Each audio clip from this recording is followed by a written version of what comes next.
तत्पश्चात पगड़ी धारण करके हमारे व्यासपीठ का सम्मान कर रहे हैं।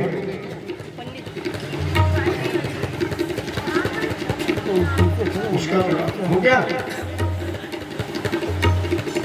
इसके बाद व्यासपीठ पर प्रतिष्ठित देवी शिवा किशोरी जी का माल्यार्पण करके सम्मान कर रहे श्री आर्यन देवेश्वर।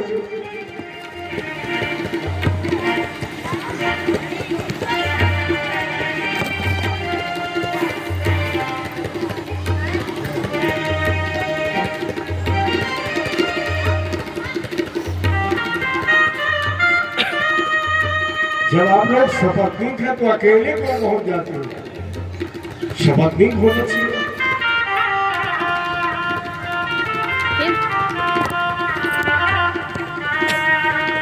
और इसके बाद हमारे आरती सिंह जी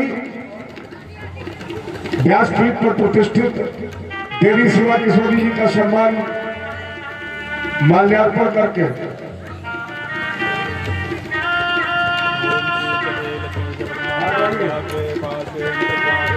और बड़ी अच्छी बात है आपके बीच में ही। अपना नाम बता दीजिए हमको जरा। अपना नाम बता दीजिए माता जी। हाँ, तो विजय होगी। विजय और लक्ष्मी दोनों है।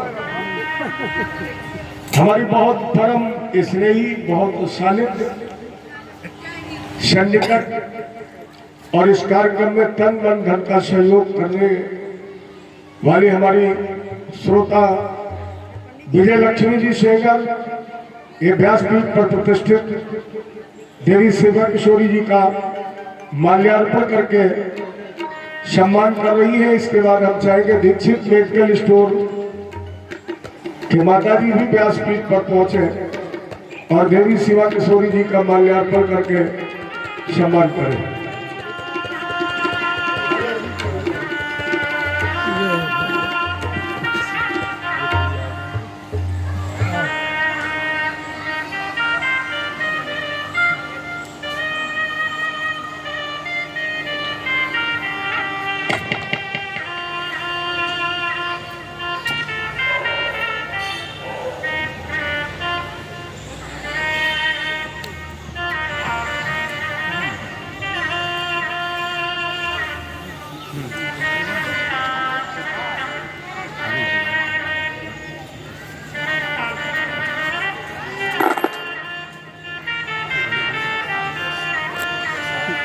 इसके बाद व्यासपीठ से निवेदन कि व्यासपीठ पर आसीन राष्ट्रीय कथावाचक का पंडित ज्ञान प्रकाश किंकर जी महाराज की कृपा पात्र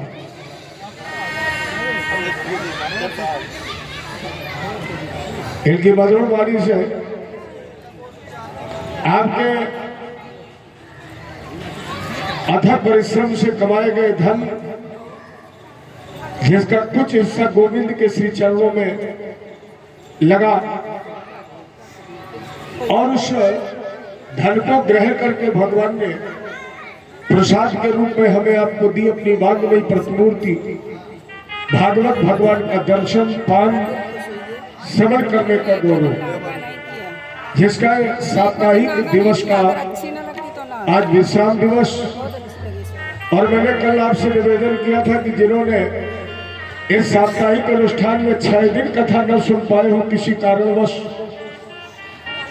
अगर वो उस 7वें दिन की कथा का लाभ प्राप्त करना चाहते हैं तो आज 7वां दिवस माने 7वें दिन आप लोग जरूर कथा श्रवण करने के लिए आए, क्योंकि 6 दिन कथा न सुनने वाले को भी 7वें दिन की कथा श्रवण करने से भागवत जी का पूर्ण लाभ प्राप्त होता है। ये आज समय निकाल करके आप लोग ज्यादा से ज्यादा संख्या में और शीघ्र पांडाल में उपस्थित हो। आप सुने देवी शिवा किशोरी जी की वाणी से श्रीमद् भागवत की अमर कथा। हेलो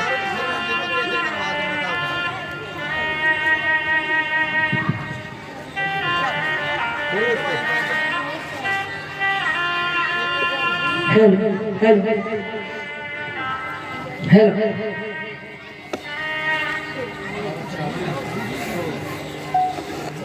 हेलो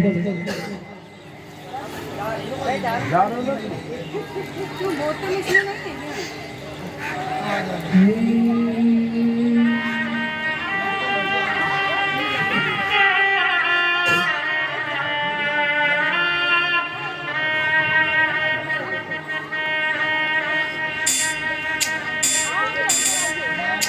अखंड मंडलाकारं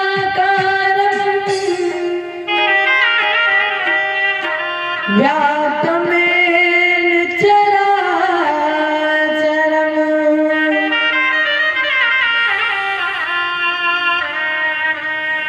तत्पदं दर्शितं मे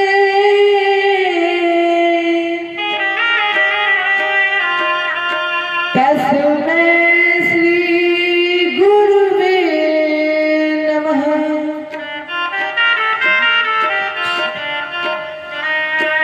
कृष्णाय वासुदेवाय हरे परमात्मने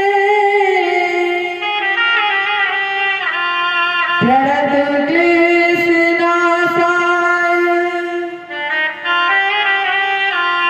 गोविन्दाय नमो नमः।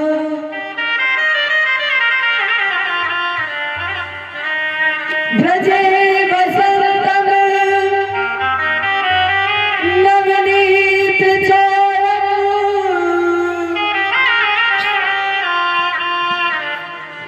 गोपाङ्गनानां चतुर्भुजचोरम्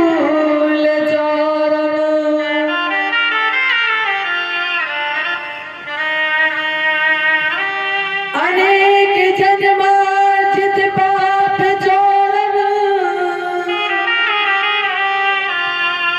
चौराग्रगण्यं पुरुषं नमामि।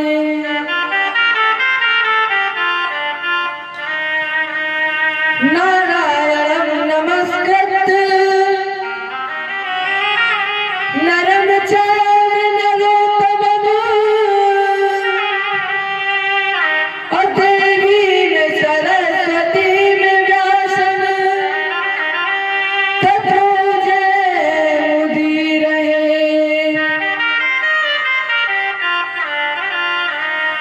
गिरि को उठाए ब्रज गोपों को बचाए लीनो अग्नि से उबारे पांडव बालक मझारी के। लाखों गज घंटा तले बालक विहरण को और लाखों रतने में धर्म पांडवों की नारी को।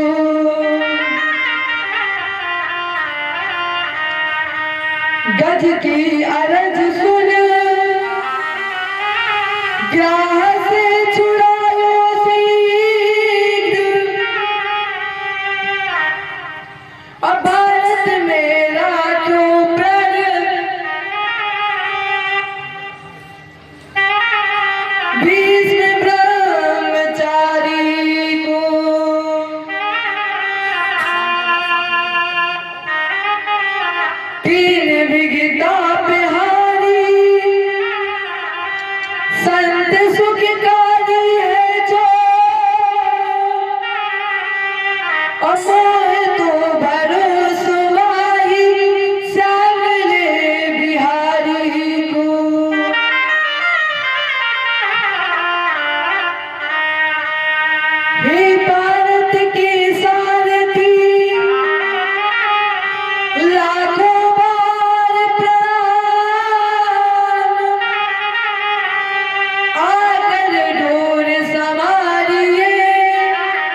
अतुल नाम बपेग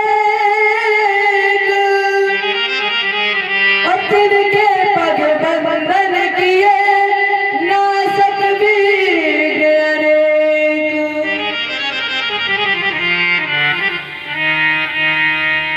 करम प्रणाम करम बानी करहु कृपा सेवक सुत जाने।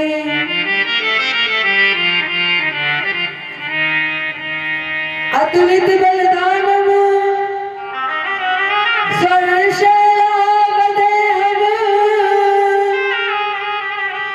धनुज वन कृशानम ज्ञानिनामग्रगण्यम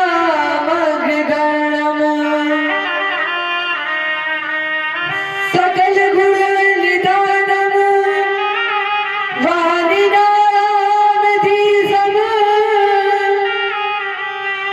रघुपत प्रिय भक्तम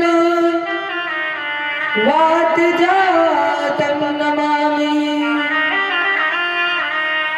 रघुपत प्रिय भक्तम वात जातम नमामि।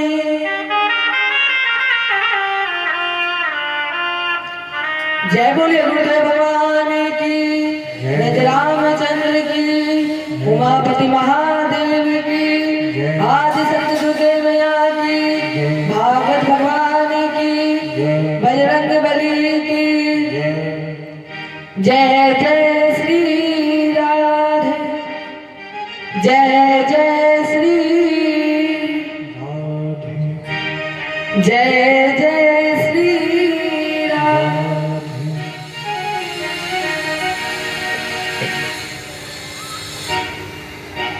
यहाँ पर उपस्थित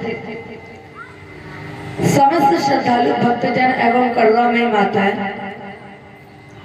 इस व्यासपीठ से मेरा नमन स्वीकार करें। सर्वप्रथम अपने मन वाणी को पवित्र करें, क्योंकि आज हम सभी श्रीमद् भागवत कथा के 7वें दिवस में विश्राम की ओर जा रहे हैं।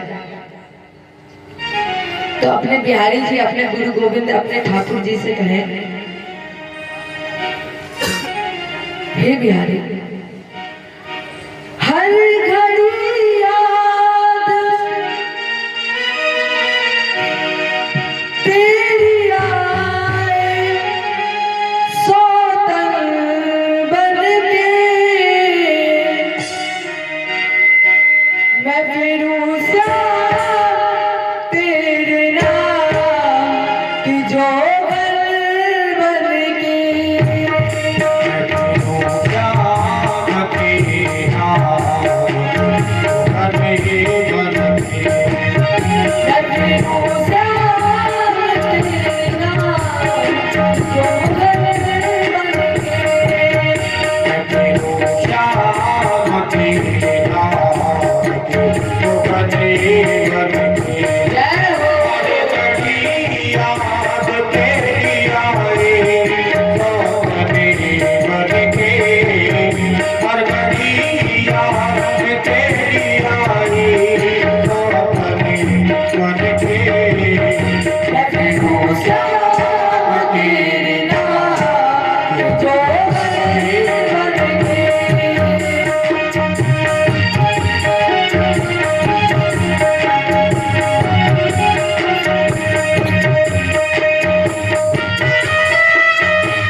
Thank you.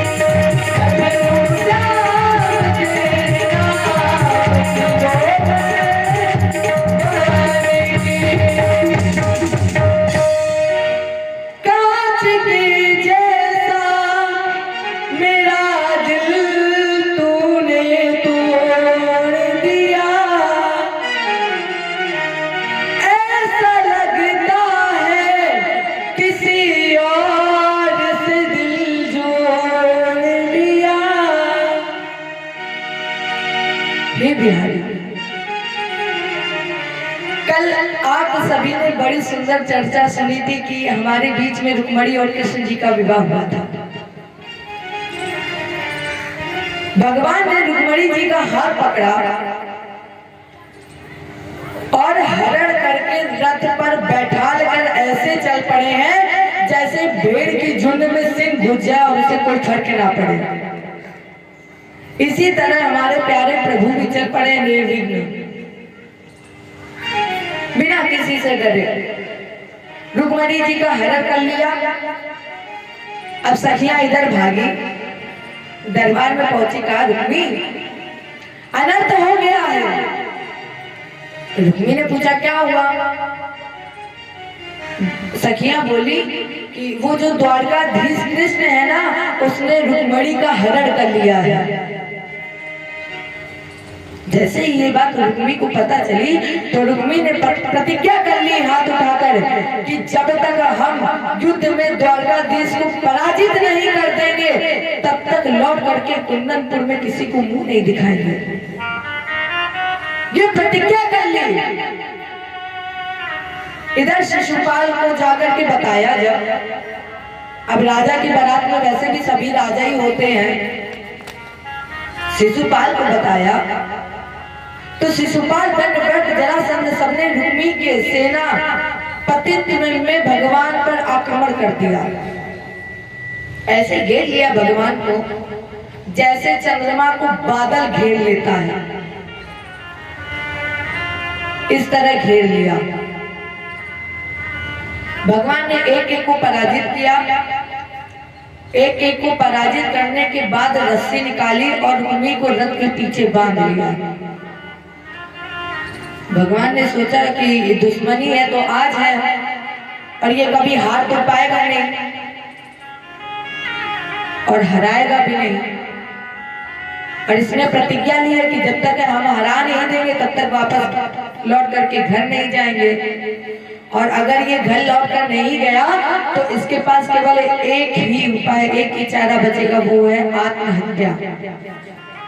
और कहीं इसने आत्महत्या कर ली तो इसका दोष मुझे लग जाएगा। इसलिए इन्होंने रुक्मी को रथ के पीछे बांधा। इधर बलराम भैया द्वारका में आए, सभी मौजूद हैं लेकिन कृष्ण नहीं थे। बलराम भैया ने पूछा कि कृष्ण कहाँ गए हैं? अब किसी को कुछ पता ही नहीं था तो बताते भी। कहा कि हमें नहीं पता कृष्ण कहाँ गए। बलराम भैया ने कहा दारू को बुलाओ। बोले दारू भी नहीं है यहाँ पर। दारू कहाँ गया? बोला कि दारू कन्हैया जी के साथ गए हैं। तब तक एक उधर से बोलता है बलराम भैया आज कन्हैया जी रथ पर बैठकर विवाह करने गए हैं। बलराम भैया ने कहा कि फिर मुझे भी जाना है। तो एक सखा बोला भैया अब विवाह होना होगा तो अभी तक हो गया होगा, आज जाकर के क्या करोगे? अभी आ ही रहे होंगे, आप जाकर क्या करोगे? बलराम भैया बोले अरे तुम्हें पता नहीं है कन्हैया का विवाह बगैर युद्ध के, बगैर लड़ाई के तो हो ही नहीं सकता है, और तुम कह रहे विवाह हो गया होगा। बगैर मारपीट की, बगैर युद्ध के विवाह नहीं हो सकता है, इसलिए हमें भी जाना है। बढ़िया रथ तैयार किया और ये भी द्वारका से कुंदनपुर की तरफ। अब उधर से कन्हैया आ रहे थे। कन्हैया ने देखा कि दौआ आ रहे हैं। एक तो बड़े गुस्सैल रहते हैं हमेशा, बड़े जिद्दी, और कहीं नाराज ना हो जाए इसलिए रथ पास में आता इससे पहले कन्हैया रथ से उतर गए। कन्हैया रथ से उतर गए और हाथ जोड़ करके खड़े हो गए। ये कृष्ण आपको प्रणाम करता है और बलराम जी ने आशीर्वाद दिया नहीं दिया ये नहीं देखा। तिरछी नजर से रुक्मणी जी की तरफ देखने का है रुक्मणी, अभी तक तुम रथ पर बैठी हो, तुम्हें पता है ये कौन है? अरे रुक्मणी ये मेरे बड़े भैया बलराम हैं, जल्दी से उतरो और इन्हें प्रणाम करो। रुक्मणी जी रथ से उतरी और रुक्मणी जी ने दौआ को प्रणाम किया। दौआ, ये रुक्मणी आपको प्रणाम करती है। बलराम जी ने कहा अखंड सौभाग्यवती भव। अब कन्हैया एकदम निश्चिंत कि अब तो आशीर्वाद ही मिल गया, अखंड सौभाग्यवती भव, अब तो ये कुछ कर ही नहीं सकते हैं। बलराम भैया ने बोला कि अरे अच्छा ये बताओ कन्हैया कि तुम लाए क्या हो? विवाह तो तुमने कर लिया, पर विवाह करके तुम लाए क्या हो? कन्हैया बोले भैया दौआ जो कुछ भी है वो रथ के पीछे बंधा है, देख लो, ले जाओ। बलराम भैया रथ के पीछे गए तो वो हाथ पैर हिला रहा था। दौआ ने बोला अरे कन्हैया ये तुम क्या लेकर के आए हो? लोग लेकर आते हैं तो सोना लेके आते हैं और तुम पता नहीं किसको उठा लाए हो। कन्हैया बोलते इससे पहले रुक्मणी जी ने कहा दौआ ये मेरा बड़ा भाई है, माना इस पृथ्वी मंडल पर और ये शासक नहीं कसाई है, लेकिन फिर भी मैं कहती हूँ आखिर वो मेरा भाई है।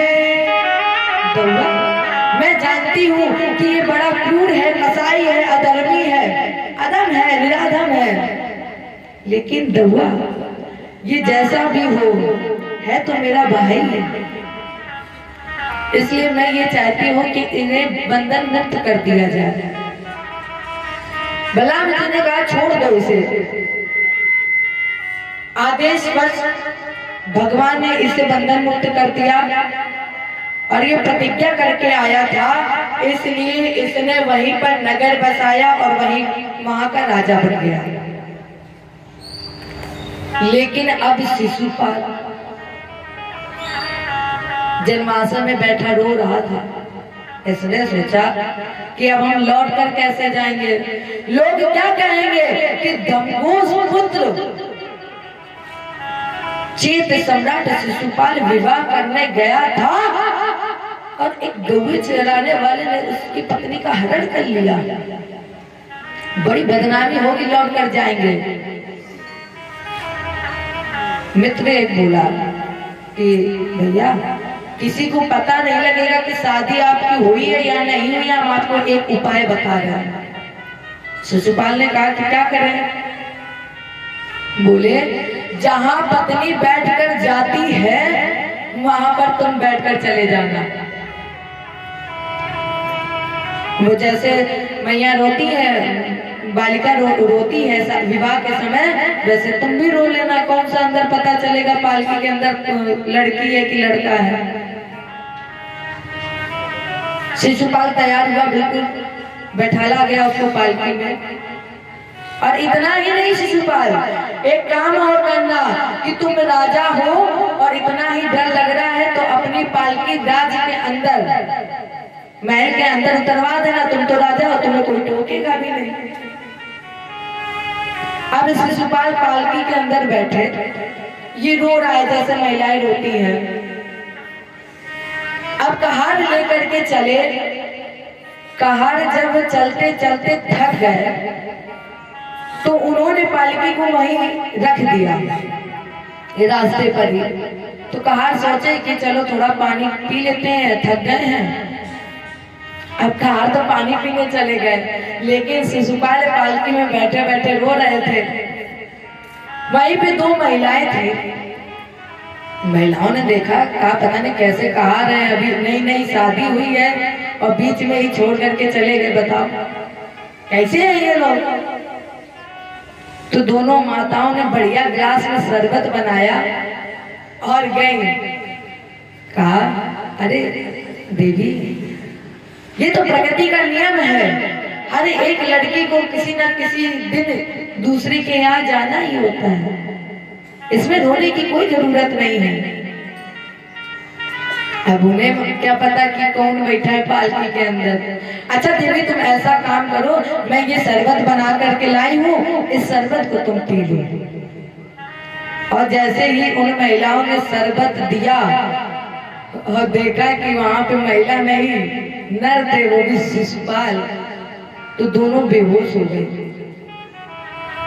शिशुपाल रोता बिलखता बारात लेकर के वापस हो गया। इधर बलराम भैया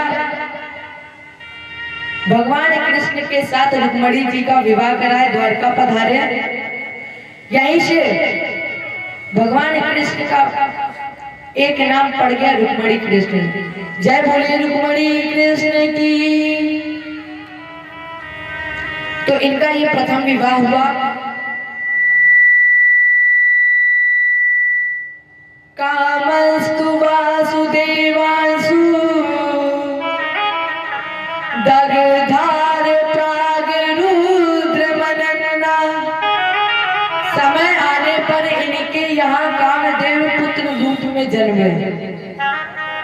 प्रद्युम्न इति विख्याता सर्वतो नौमः पितुः। जो संसार में प्रद्युम्न के नाम से जाना गया। जैसे ही इसका जन्म हुआ तो संबरासुर नाम के दैत्य ने इसका हरण कर लिया और हरण करके इसको समुद्र में जाकर फेंक दिया। जब इस बच्चे को समुद्र में फेंक दिया तो राजेंद्र इस बच्चे को एक मछली निकल गई। मछली के लिए जब मछुआरे ने जाल डाला तो यही मछली जाल में फंस गई। अब उस मछुआरे ने जब मछली को काटा तो वो बच्चा जीवित निकला, ये मरा नहीं था, क्योंकि कामदेव को स्वयं भगवान है और कामदेव को जलाने की क्षमता केवल भगवान शंकर के अंदर है, शिव जी के अंदर है। वो भी कब? जब भगवत कृपा हो। और ये तो स्वयं भगवत स्वरूप है, इसलिए ये मरे नहीं। अब उस मछुआरे को बड़ा आश्चर्य हुआ। मछली मिली और बालक को गर्भ से निकाला तो उसने उस बालक को संबरासुर को दे दिया। संबरासुर के यहाँ एक महिला माया देवी नाम की दासी का कार्य कर रही थी। संबरासुर ने कहा कि तुम इसका भरण पोषण करो। उस महिला ने अल्पकाल में प्रद्युम्न जी को युवावस्था प्रदान कर दी और जब ये युवा हो गए तो उस महिला ने कहा, महाराज जी मैं आपकी पत्नी हूँ। प्रद्युम्न ने कहा, देवी आप मेरी पत्नी? अरे आप तो मेरी माँ हो और आज तुम्हारे हृदय में कुविचार कैसे आ गया? माया देवी ने कहा, स्वामी आपको पता है कि आप है कौन? कौन है आप? प्रद्युम्न ने कहा कि देखो हमने जब से जन्म लिया है, हम जब तक अभी तक बड़े हुए हैं, हमने केवल आपको ही जाना है, हम आपकी ही गोदी में खेले हैं, इसके अलावा तो हम किसी को जानते ही नहीं हैं। मैं तो सब कुछ आपको अपना मानता हूँ। माया देवी ने कहा, भगवान नारायण सुत, आप यहाँ किसी के पुत्र नहीं हैं। किसके हैं? भगवान कृष्ण के। भगवान नारायण सुत समेरेणा हतो ग्रहात। महाराज जी आपका हरण संबरासुर नाम के दैत्य ने किया। माया देवी ने सारी घटना बताई। और पता है आपको, सत्यता तो ये है कि आप कृष्ण के पुत्र प्रद्युम्न भी नहीं हैं, केवल आप जन्मे हैं। लेकिन आप हैं कौन? बोले, अहम ते धिकता पत्नी रति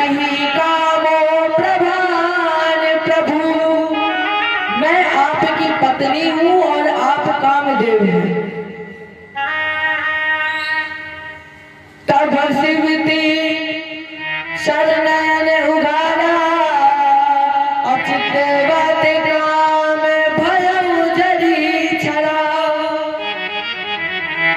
मैंने शंकर जी की बड़ी तपस्या की तो उन्होंने वरदान दे दिया। जब यदुवंश कृष्ण अवतारा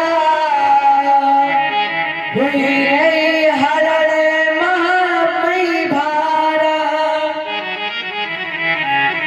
कृष्ण तनय हुई पति तोरा वचन में अन्यता होए न मोरा। मैं आपकी पत्नी हूँ और आप कामदेव हैं। प्रद्युम्न जी को अपने पूर्व जन्म का स्मरण हुआ और महामाया का ज्ञान प्राप्त करके उन्होंने शबरासुर दैत्य का उद्धार किया और अपनी पत्नी रति जी के साथ इन्होंने द्वारका में प्रवेश किया।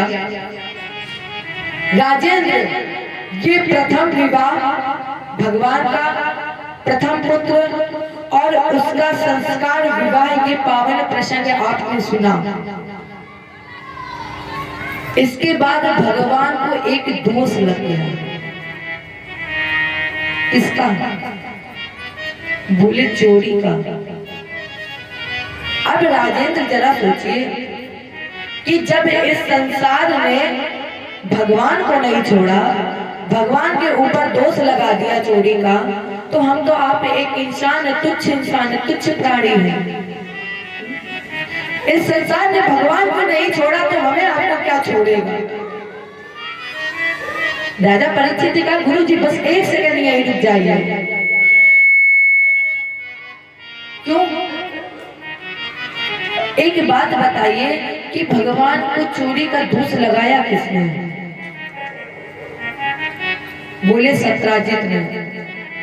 अच्छा महाराज जी ये बताइए कौन है ये सत्राजित और ये चोरी का दोष क्यों लगाया, चोरी क्यों लगाई? और इतना ही नहीं, ये जो स्नेक मणि की चोरी का दोष भगवान को लगा है ये क्यों लगा? सुखदेव जी ने कहा ये जो सत्राजित है ये सूर्य का परम भक्त है। इसने सूर्य की भक्ति करके इसने मणि प्राप्त कर ली और ये मणि जिसके पास रहती थी उसे 8 बार सोना देती थी। ये मणि जिसके पास भी रहती थी उसे 8 बार सोना देती थी और यही मणि एक दिन पहने हुए सत्राजित दरबार में पहुंचे। यदुवंशी बोले भैया ये मणि तो बेशकीमती है, बहुत कीमती है ये मणि और मेरे कन्हैया का स्वरूप भी अद्भुत है। अगर ये मणि मेरे कन्हैया को मिल जाए तो मेरे कन्हैया के मुखड़े पर 4 चांद लग जाए, इनकी सुंदरता में 4 चांद लग जाए। सत्राजित जी ने तो ना हाँ कही और ना कही, उठे और ये चल दिए। कुछ समय के बाद यही मणि एक बार सत्राजित का छोटा भाई प्रसेन गले में डालकर शिकार खेलने के लिए गया। सिंह ने घोड़े को मार दिया, प्रसेन को मार दिया और मणि से खेलने लगा। सिंह मणि से खेल रहा था तब तक उधर से जामवंत जी निकले। जामवंत जी ने उस मणि को देखा तो सिंह को मार दिया और सिंह को मार करके ये मणि ली और जामवंती जी को दे दी जाकर। जामवंती जी को दे दी और जामवंती जी इससे खेलने लगी और जामवंती इधर सो गए। जब सत्राजित ने देखा कि मेरा भाई अभी तक लौट करके नहीं आया है तो सत्राजित को ये लगा कि कृष्ण सामर्थ्यवान है और कल ही ये लोग कह रहे थे कि ये मणि अगर कृष्ण को मिल जाए तो उनकी सुंदरता में 4 चांद लग जाए। तो हमें ये लग रहा है कि कन्हैया ने वो मणि ले ली है और मेरे भाई को मार दिया है।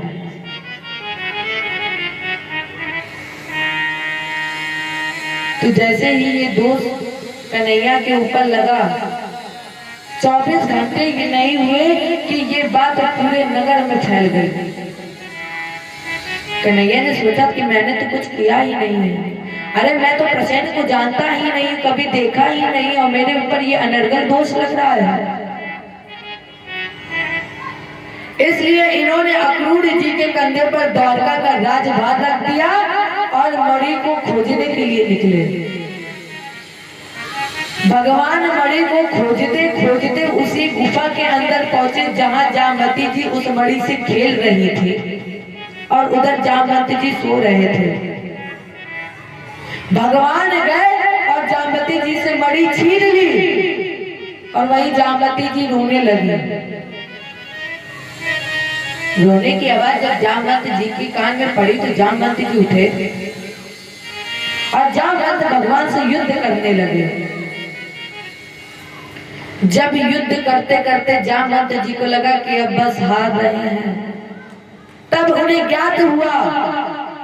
जामवंत जी बोले, बस मैं समझ गया कि आप ही मेरे गोपाल हो, आप ही मेरे राम जी हो। कैसे?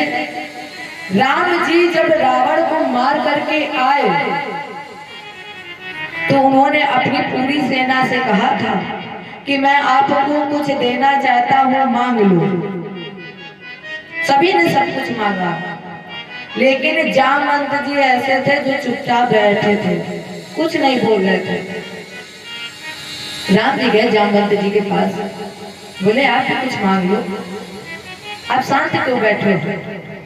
जामवंत जी ने कहा, प्रभु अगर आपको कुछ देना है तो हम ये चाहते हैं कि हम आपके साथ युद्ध करें, युद्ध करना चाहते हैं आपके साथ। और जब यही ये युद्ध हुआ तब जामवंत जी को ज्ञात हो गया ये इतना वीर है जिसने भगवान से 27 दिन तक हार नहीं मानी, 27 दिन तक युद्ध करता रहा। और जैसे 28वें दिन भगवान से पराजित हो गया, जब भुजाओं का बल थक गया, परिणाम स्वरूप अपनी पुत्री का विवाह मणि के सहित भगवान के साथ कर दिया। ये भगवान का दूसरा विवाह हुआ। ये लौट करके आए, सत्यजित जी को मणि दी। अब इन्होंने सारा वृत्तांत बताया। सत्यजित ने सोचा ये तो मैंने अनर्गल दोष लगा दिया है, तो इन्होंने लज्जावश अपनी पुत्री सत्यभामा का विवाह भगवान से कर दिया, क्योंकि दोष लगाया था। अब इन्हें लग रहा था कि हम भगवान को कैसे दिखाएं अपना चेहरा, तो इन्होंने लज्जावश अपनी पुत्री सत्यभामा का विवाह भगवान से किया। ये तीसरा विवाह हुआ भगवान का और सत्यभामा जी का। एक दारथ मारू है विजयो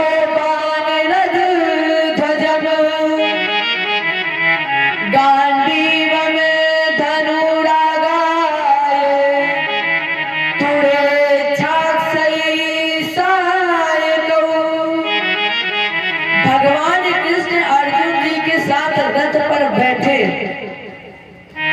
एक बार यमुना जी के किनारे जा रहे थे। रथ में लगी हुई थी पटाखा, झंडा, ध्वजा, जिसमें बानर का चिन्ह बना हुआ था।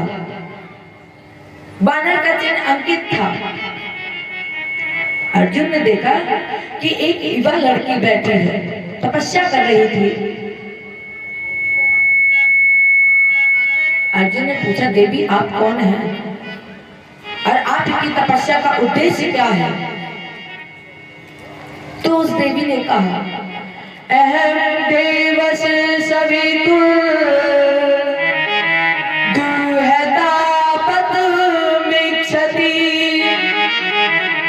विष्णु वर्णन वरदा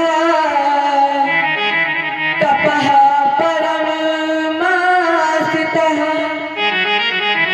मेरा नाम कालिंदी है, मैं सूर्य की पुत्री हूँ और मैं भगवान को पति रूप में वरण करना चाहती हूँ। इसलिए मैं इतना कठोर तप कर रही हूँ, इतनी कठोर तपस्या कर रही हूँ। अर्जुन ने कहा कन्हैया, ये तो तुम्हें प्राप्त करने के लिए तप कर रही है, तो अब इस युवती का फल, क्योंकि इसने आपको पति वरण कर लिया है, इसने कठोर तपस्या की है, तो अब आपका दायित्व बनता है कि इसकी कठोर तपस्या का फल आप दो। परिणाम स्वरूप भगवान ने कालिंदी जी के साथ विवाह किया। ये चौथा विवाह हुआ भगवान का कालिंदी जी के साथ। उज्जैन के राजा थे विंध्य और अरविंद, जिनकी बहन का नाम था मित्रवृंदा।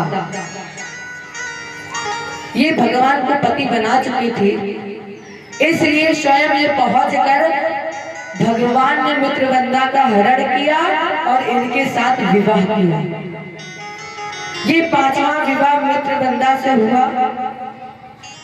छठा विवाह भगवान ने कौशल देश के राजा नग्नजित, जिसकी पुत्री का नाम था सत्या, इनके साथ विवाह हुआ। सातवां विवाह भद्रा जी के साथ और आठवां विवाह लक्ष्मणा जी के साथ।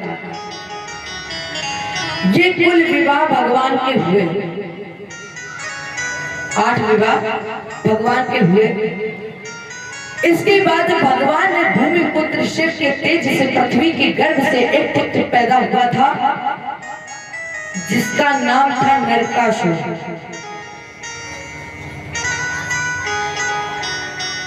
भूमि पुत्र होने के कारण इसका नाम रख दिया लोगों ने भौमासुर। तपस्या की, शंकर जी प्रसन्न हो गए। अब शंकर जी ऐसे देवता हैं कि तपस्या कर लो तुरंत के तुरंत प्रसन्न है और वरदान दे देंगे। तो भौमासुर ने तपस्या की, शंकर जी प्रसन्न हो गए, कहा वर मांगो। तो भौमासुर ने कहा कि हम किसी के मारे ना मरे। शंकर जी ने कहा ये तो हो ही नहीं सकता है, एक ना एक दिन किसी ना किसी को जाना जरूर है। दूसरा मांगो वरदान। भौमासुर ने कहा कि जब तक मेरी माँ ना कहे तब तक हम मारे ना जाए। और किसी की माँ ये कहेगी कि मेरे पुत्र को मार दो। कितना बढ़िया वरदान मांगा शंकर जी से कि जब तक मेरी माँ ना कहे तब तक हम मारे ना जाए। शंकर जी प्रसन्न कहे तथास्तु।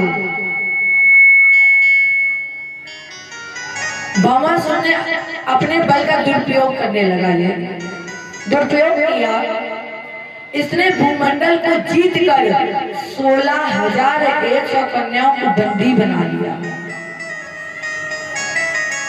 अब देवी भागवत के आधार पर ये सब कन्याएं पूर्व जन्म की अप्सराएं हैं।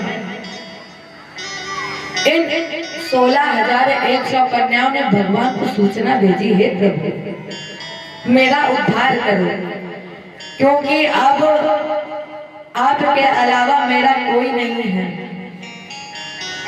उन कन्याओं ने कहा ठाकुर जी, दिल दिया मैंने उस सावरे को,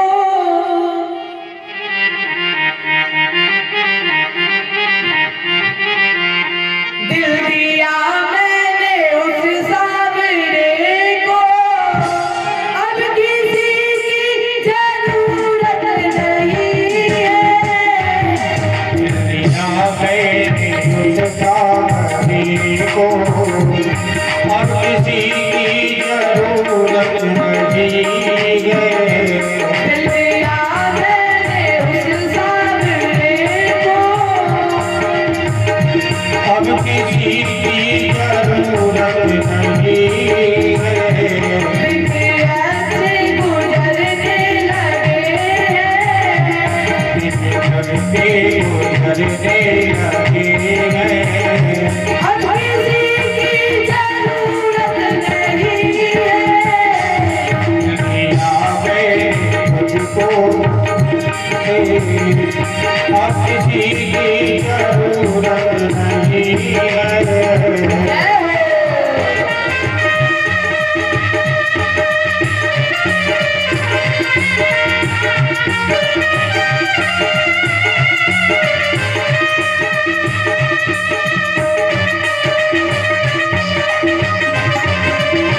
छोड़ा है। दिल्ली को बांटता है खजाने, ये तो बात है राजानी। दिल्ली को बांटता है खजाने, झोली हम भी सजाए हुए।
उसकी मुस्कान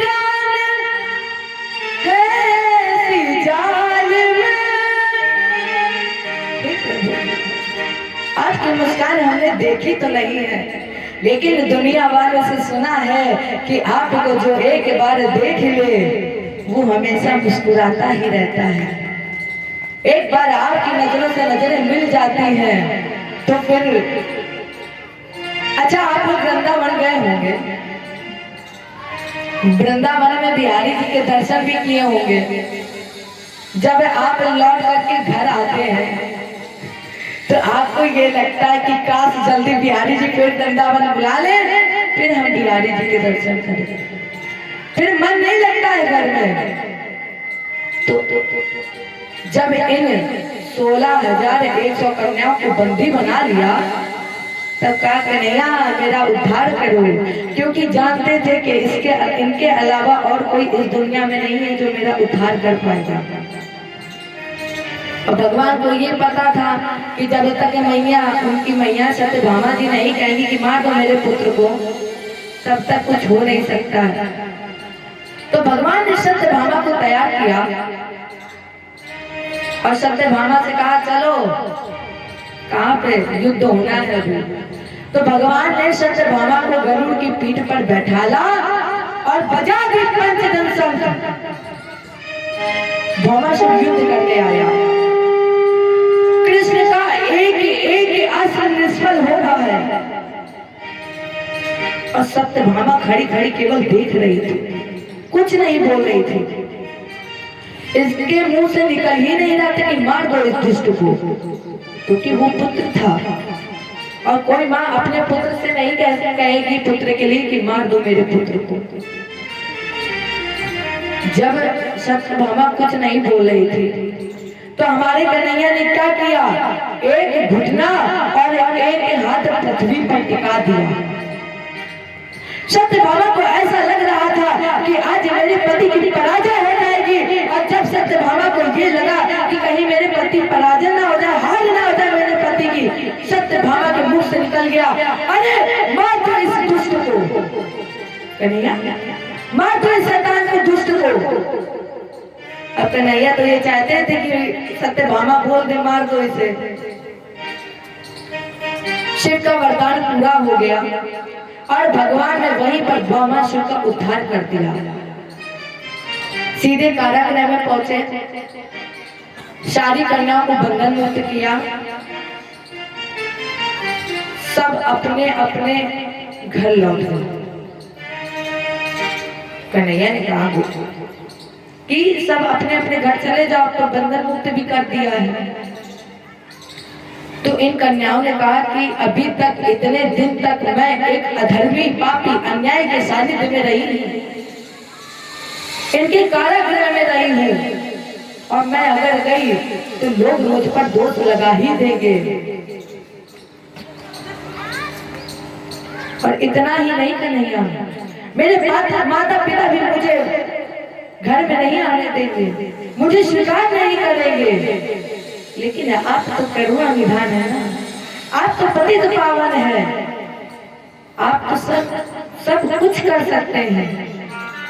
और जब आप करुणा निधान है तो फिर आप ही मुझे अपनाइए ना, क्योंकि इस संसार के लोग मुझ पर दोष लगाएंगे और मैं इन दोषों को सहन नहीं कर पाऊंगी। परिणाम स्वरूप भगवान ने इन 16,100 कन्याओं के साथ भी विवाह किया। कृष्ण के विवाह हुए कुल 16,108। प्रत्येक स्त्री से भगवान के 10-10 पुत्र और 1-1 कन्या पैदा हुई। राजेंद्र परिणाम स्वरूप 48 कोस में बसी है द्वारका, और इस द्वारका में यदुवंशियों की संख्या है 56 करोड़। एक दिन नारद जी ने सोचा कि भगवान के इतने विवाह हुए हैं, इतनी पत्नियां हैं इनकी 16,108, तो इनकी दिनचर्या कैसे होगी, क्योंकि एक पत्नी के साथ तो एक ही रह सकते हैं, और इन्होंने इनकी इतनी पत्नियां, तो ये कैसे रहते होंगे। तो इनकी दिनचर्या पता करने के लिए नारद जी गए। पहले दरवाजे पर पहुंचे, आवाज लगाई कन्हैया। कन्हैया बोले आइए महाराज जी।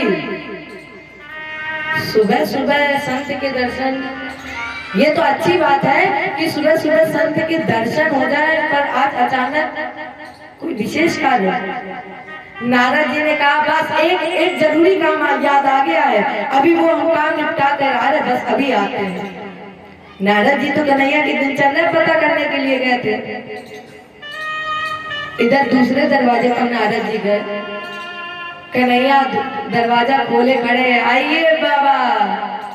नारद जी बोले बस 1 मिनट रुक जा, अभी हमें एक काम याद आ गया, वो अभी हम करके आ रहे हैं। तीसरे दरवाजे पर गए।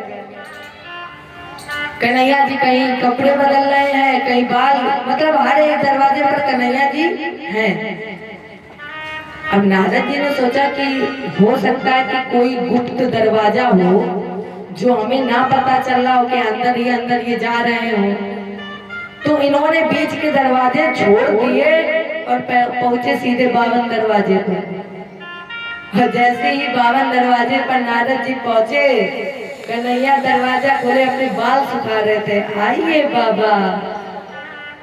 मर गए, ये तो हर जगह है। मतलब जितनी भी पत्नियां थी, किसी को ये नहीं पता था कि कन्हैया किसके साथ है। सारी पत्नियां ये जानती थी कि कन्हैया मेरे साथ है, इसके अलावा और किसी के साथ नहीं है। किसी को नहीं पता था कि कृष्ण कहाँ है। एक बार रुक्मणी जी भगवान के चरण दबा रहे थे। भगवान ने सोचा कि लाओ आज थोड़ा रुक्मणी जी से मजाक करें। कन्हैया ने कहा देवी रुक्मणी, एक बात बताओ, तुमने हमें समझकर क्या विवाह किया है? क्योंकि कहाँ तुम रानी राजा की बेटी है और कहाँ हमें गहुए चराने वाले ग्वाले। इतना ही नहीं, कहाँ तुम गोरी और कहाँ हम काले। क्या देखकर तुमने हमसे विवाह किया है? तुम्हारा विवाह तो शिशुपाल के साथ होने जा रहा था, वो तो राजा था, फिर मुझसे विवाह क्यों किया? इतना कहा रुक्मणी जी बेहोश हो गई। अब कन्हैया को क्या पता था कि इतना छोटा सा मजाक करने में रुक्मणी जी बेहोश हो जाएंगे। भगवान ने छींटे मारे, होश बुलाया रुक्मणी जी को। रुक्मणी जी बोली कन्हैया आज कह दिया है, अब दोबारा कभी मत ये कह देना कि तुम गहुए चराने वाले हो, हम राजा की बेटी हैं, तुम काले हो हम गोरे हैं। आज कह दिया, लेकिन आज के बाद मत कहना। भगवान ने कृष्ण ने कहा मर गए, हमने तो सोची थी कि ला मजाक कर ले और तुम इतना। अच्छा रुक्मणी, हम तुम्हें रोज हंसते हुए देखते थे, आज मेरी इच्छा थी कि हम रोते हुए देखें कि रुक्मणी तुम रोते हुए कैसे लगती हो। रुक्मणी जी बोली, और कोई तुम्हें मजाक नहीं सूझ रहा था, यही मजाक मिला था करने को। इधर प्रद्युम्न जी का प्रथम विवाह रति जी के साथ, दूसरा विवाह रुक्मी की पुत्री के साथ। इसी प्रद्युम्न के पुत्र का नाम था अनिरुद्ध। इसी अनिरुद्ध का प्रथम विवाह रुक्मी की नाती रोचना जी से हुआ। दूसरा विवाह बाणासुर की पुत्री उषा जी से, जिस विवाह में भगवान कृष्ण का और बाणासुर का युद्ध भी हुआ है। राजा परीक्षित ने कहा, गुरु जी एक बात बताइए कि बाणासुर कौन है और ये उषा कौन है? कौन है ये? सुखदेव जी ने कहा, राजेंद्र, बाण पुत्र सप्तस्य ज्येष्ठो बलरासन महात्मना एन बावन रूपार हरए दान मेरे दान। दैत्यराज बलि के 100 पुत्रों में से सबसे बड़े पुत्र का नाम है बाणासुर। जिस दैत्यराज बलि के यहाँ भगवान 3 पैर पृथ्वी दान मांगने गए हैं, ये बाणासुर शंकर जी का बड़ा भक्त था। अब देखना, भौमासुर भी शंकर जी के भक्त थे और बाणासुर भी भक्त थे, क्योंकि ये लोग जानते थे कि शंकर जी तो जरा से में प्रसन्न हो जाएंगे। तो बाणासुर शंकर जी का भक्त था। अब एक बात और यहाँ ध्यान देना, भगवान विष्णु और शंकर जी में अंतर क्या है तो दोनों एक ही। भगवान विष्णु और शंकर जी है तो एक ही, लेकिन दोनों में अंतर क्या है? भगवान विष्णु का पुजारी, ध्यान से सुनिएगा, भगवान विष्णु का पुजारी तुम्हें अमीर नहीं मिलेगा और भगवान शंकर का पुजारी तुम्हें कभी गरीब नहीं मिलेगा। है तो दोनों एक ही। अंतर ये है कि भगवान विष्णु का पुजारी तुम्हें कभी अमीर नहीं मिलेगा और भगवान शंकर का पुजारी तुम्हें कभी गरीब नहीं मिलेगा। दोनों है एक। हरि है एक है दोनों, ना ये कम है ना वो कम है। हरि है एक है दोनों, ना ये कम है ना वो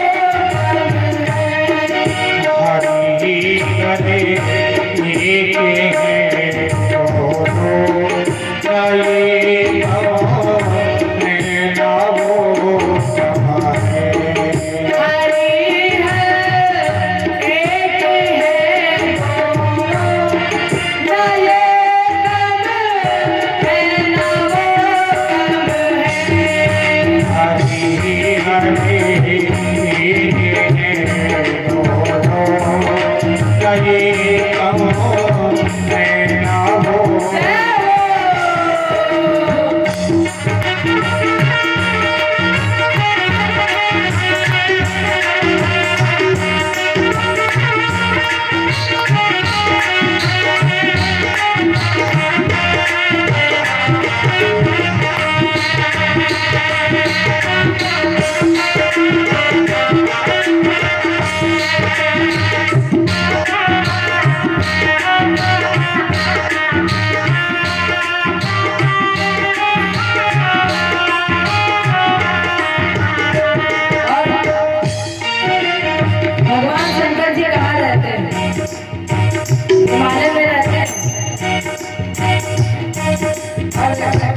इनके ससुर जी का नाम क्या था?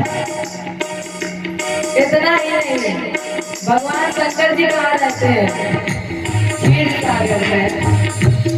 दोनों लोग अपने ससुर के घर में रहते हैं और आप लोग यही कहते हैं ससुर जी के आप पहुंच जाओ। ससुर जी सोचेंगे जल्दी भागो, भागे चले आए आप। और भगवान विष्णु जब रह सकते हैं,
अंतर क्या है?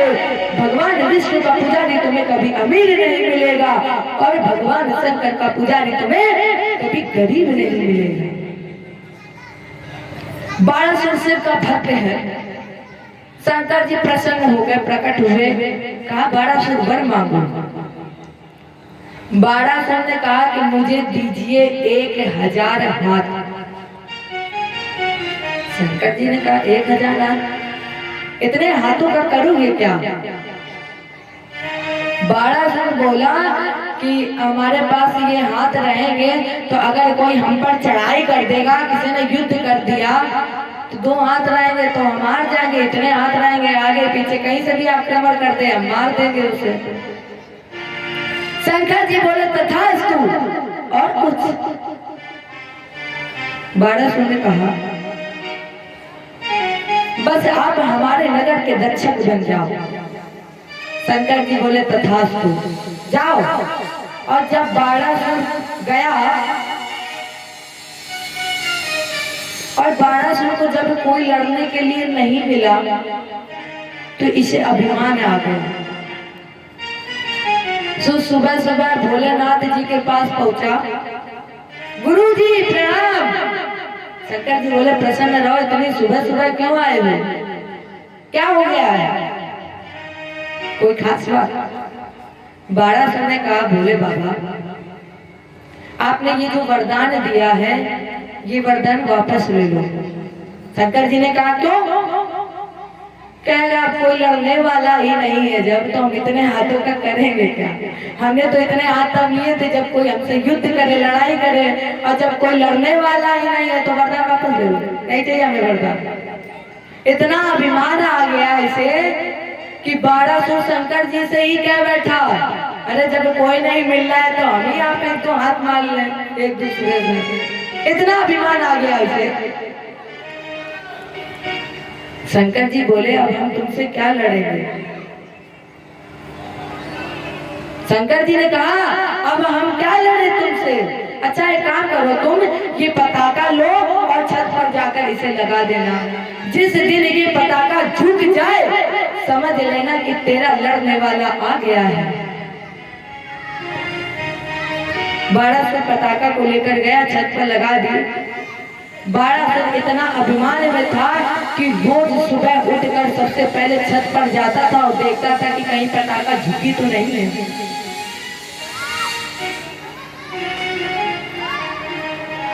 अभिमान एक ऐसी बला है, वो भूल जाता है कि मेरे प्यारे प्रभु का एक नाम गर्वाहारी है। और जैसे ही गर्व हुआ भगवान ने एक लीला रच दी। इसी की पुत्री का नाम था उषा। शयन कक्ष में पड़ी सो रही थी। जब ये सो रही थी तो इसने अचानक स्वप्न में अद्वितीय पुरुष का दर्शन किया और उसे अपना पति वरण कर लिया। माला उठाई और जैसे ही स्वप्न में पर पुरुष के गले में माला डालने जा ही रही थी कि इसकी अचानक आंख खुल गई। जब आंख खुली सपना टूटा और साथ में दिल भी टूट गया। ओ हाय मेरे प्यारे प्रियतम और प्रियकांति का साथ भी छूट गया। जैसे ही इसकी आंख खुली तो ये बैठ करके रोने लगी। उसी समय इनकी सहेली आ गई। बारस्य मंत्री कुंभांडस्य चित्रलेखा चतुर्सुता। 1200 का मंत्री कुंभांड, जिसकी बेटी का नाम था चित्रलेखा, उषा की सहेली थी। जब उषा जी रो रही थी तो चित्रलेखा जी आई। प्रश्न किया, बहन आपकी मलिनता का कारण क्या है? आप क्यों रो रही हो, क्यों दुखी हो? उषा ने कहा, दृष्टा कश्चिन नरा स्वप्ने श्याम लोचनम। बहन, आज मैंने अद्वितीय श्याम वर्ण पुरुष का दर्शन किया है। इतना ही नहीं, मैंने उस पुरुष को अपना पति वरण कर लिया है। मैंने अपना पति बना लिया है उसे। चित्रलेखा ने कहा, बहन रो मत, मैं चित्रकार हूँ और मैं चित्र बनाना प्रारंभ कर रही हूँ, और जो तुम्हारे पति हो, जिनको तुमने पति वरण कर लिया हो, तुम बता देना। तो इसने दीवार पर चित्र बनाना प्रारंभ कर दिया। हर चित्र को देख करके उषा ने कहा कि ये नहीं है।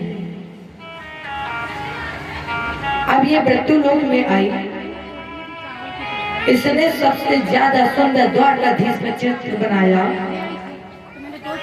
उषा ने कहा कि ये नहीं है, लेकिन इसे देखकर ऐसा लग रहा है कि शायद तुम उस खानदान में प्रवेश कर चुकी हो, शायद तुम उस खानदान में प्रवेश कर गई हो। इसने कन्हैया जी का चित्र हटाया, प्रद्युम्न जी का चित्र बनाया, और जैसे ही प्रद्युम्न जी का चित्र बना, उषा ने थोड़ा प्रकट कर लिया।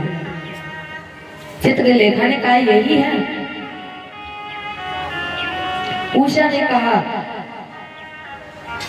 ये या तो मेरे पति का पिता है या तो मेरे पति का बड़ा भाई है, लेकिन ये नहीं है। प्रद्युम्न जी का चित्र हटाया और अब की बार प्रद्युम्न पुत्र अनिरुद्ध जी का चित्र बनाया, और जैसे ही अनिरुद्ध जी का चित्र बना, उषा ने कहा, वाह सखी ऐसी कला, सूरत मूरत भव्य, इसी तरह चित चोर को ले आना कर तब। अरे चित्रलेखा, कितनी सुंदर तुम्हारी कला है, और जिस तरह से तुमने ये चित्र बनाया है ना, इसी तरह से मुझे पति का साक्षात्कार कराओ। और चित्रलेखा ने योगी का रूप बना लिया, तो द्वारका की तरफ चल पड़ी। नारद जी ने कहा, ये जा तो रही हैं, लेकिन अगर कहीं गरुड़ और सुदर्शन ने इन्हें देख लिया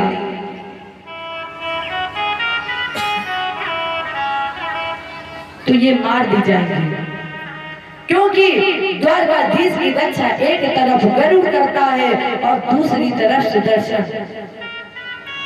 वैसे तो भगवान का आदेश है कि संत ब्राह्मण योगी को बगैर रोक टोक के अंदर प्रवेश करा दिया जाए, लेकिन ये तो चित्र लेखा है और भेष बदल कर जा रही है। कहीं गरुड़ और सुदर्शन ने देख लिया, पहचान गए तो मार ना दे इसे। नारद जी आए, नारद जी ने चित्रलेखा से कहा ऐसा करो तुम पीछे आओ। चित्रलेखा को पीछे कर दिया और नारद जी आगे आ गए। दरवाजे पर पहुंचे, गरुड़ और सुदर्शन ने देखा कि देवर्षि जी आ गए हैं। गुरु जी को प्रणाम किया और नारद जी ने कहा एक बात बताओ, तुम भजन कर रहे हो? गरुड़ ने कहा गुरु जी हमें भजन करने की क्या आवश्यकता है? अरे हम तो भगवान के आदेश का पालन कर रहे हैं, फिर हमें भजन की क्या आवश्यकता? नारद जी ने कहा एक बात याद रखना, भगवान दूर करते हैं उसी को जिसे काम में बना देते हैं। अगर तुम्हें काम में बना दिया है, काम में लगा दिया है, तो समझ लेना भगवान अपने से दूर कर रहे हैं तुम्हें। तो करो ना एक बार भजन। और नारद जी ने बीड़ा उठाई और जैसे ही तारों को झनकारा, एक तरफ बैठाले और एक तरफ सुदर्शन। नारद जी ने तब तक चित्रलेखा से कहा चित्रलेखा जब तक हम इनका भजन करा रहे हैं तब तक तुम चली जाना, अपना काम कर लेना।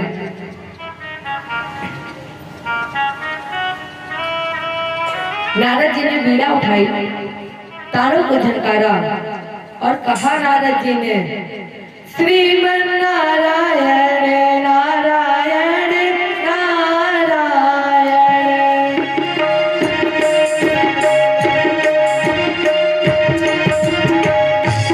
श्रीमन नारायण नारायण नारायण।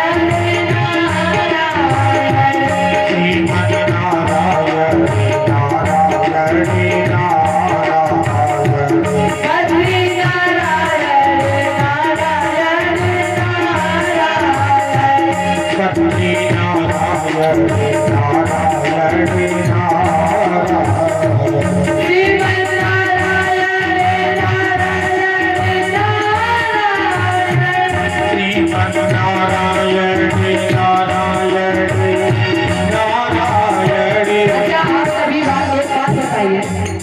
अगर आप सभी इसी तरह भगवान को याद करेंगे सोते हुए, धीरे से भगवान को बुलाना है, भगवान को खुश करना है, तो सच्चे मन से दोनों हाथ उठा के पूछेंगे और काली जी से बता श्रीमन नारायण नारायण नारायण।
भजमन नारायण नारायण नारायण।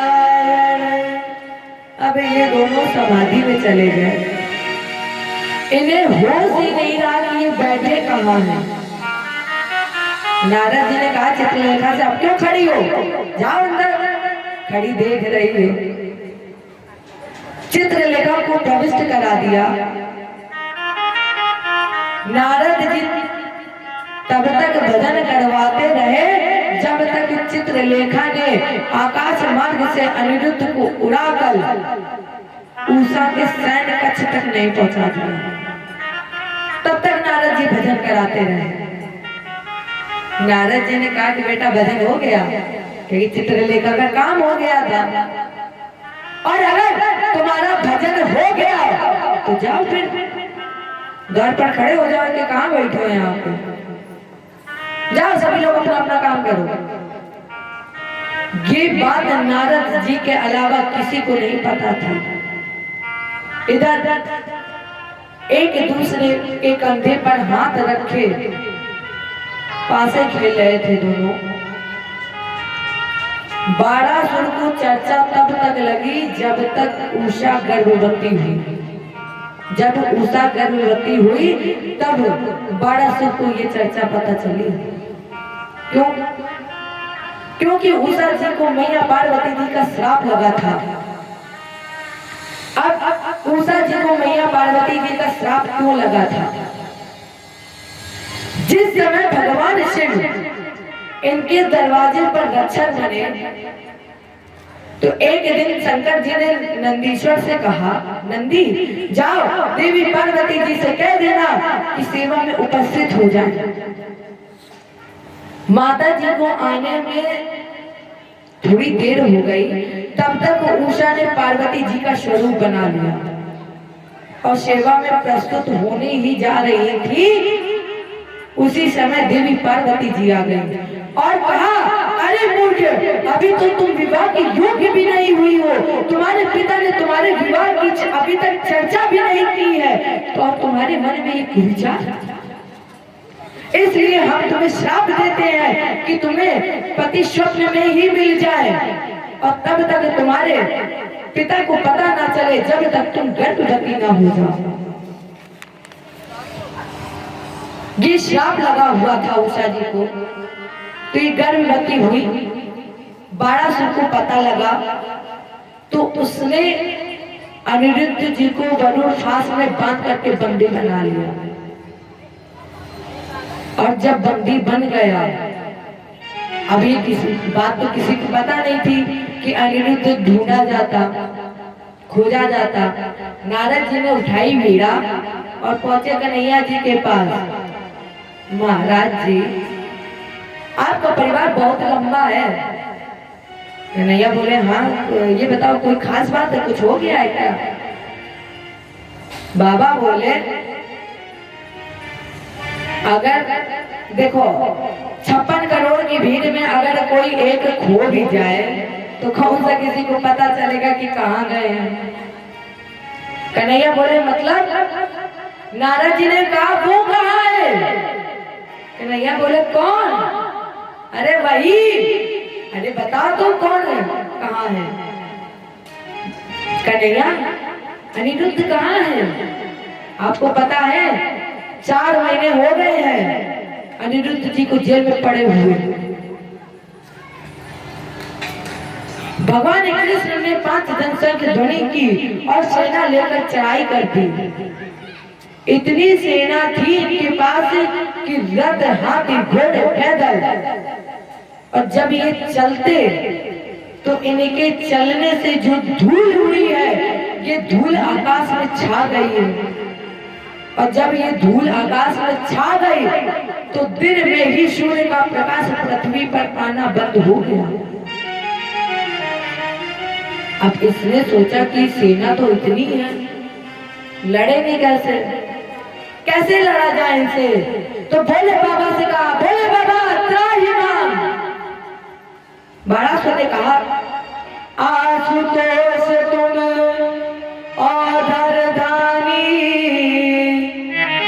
आरती हरौ दीन जन जाय। देव देव महादेव भूतात्मन भूत भावन। हे भोले बाबा, नमामि समीसान निर्वाण रूपम, नमामि समीसान निर्वाण रूपम, विभुं व्यापिदं वेदं स्वरूपम, नमामि समीसान।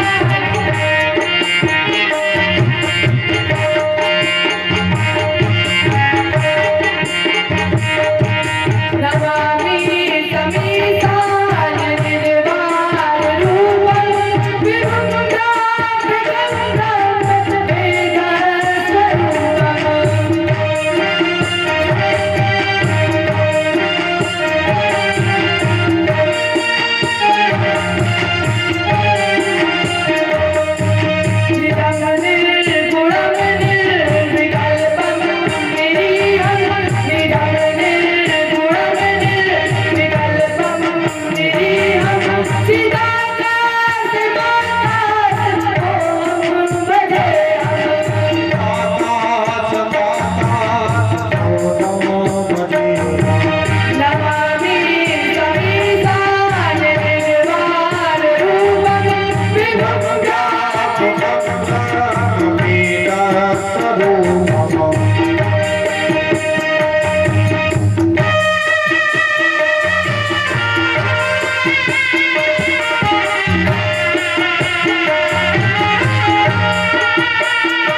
निजं निर्गुणं निर्विकल्पं निरीहं